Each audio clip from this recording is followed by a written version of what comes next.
Abakorinto embereberye essula 13. Ne bwe njogera ennimi z'abantu n'ez'abamalayika naye ne sibana kwagala, mbanga ekide ekimala gavuga obanga ebirebe ebikubagana. Ne bwe mba n'ekirabo eky'obulanzi ne ntegeera ebyama byonna era ne mmanya ebintu byonna, era ne bwe mba n'okukkiriza kwonna okunsobozesa n'okusiguukulula ensozi, naye ne sibana kwagala mba siriiko kye ngasa. Ne bwe mpaayo ebyange byonna okuliisa abaavu, era ne bwe mpaayo omubiri gwange ne gwokebwa, naye nga sirina kwagala sibaako kye ngasiddwa. Okwagala kugumiikiriza era kulina ekisa. Okwagala tekuba na bujja, okwagala tekwenyumiikiriza, era okwagala tekwekulumbaza.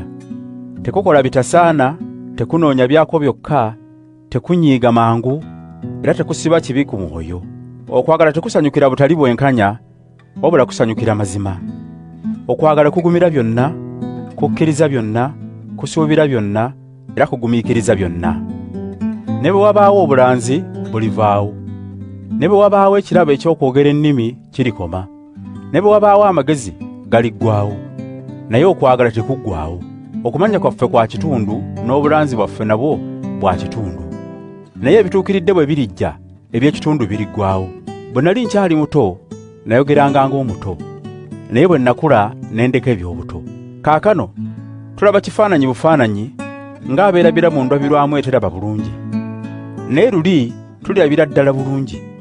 Kaakano mmanyiko kitundu butundu, naye luli ndimanyira ddala byonna nga kaakano Katonda bw'ammanyidde ddala. Naye kaakano ebiriwo biri bisatu: okukkiriza, okusuubira, era n'okwagala. Naye ekisinga obukulu kwe kwagala.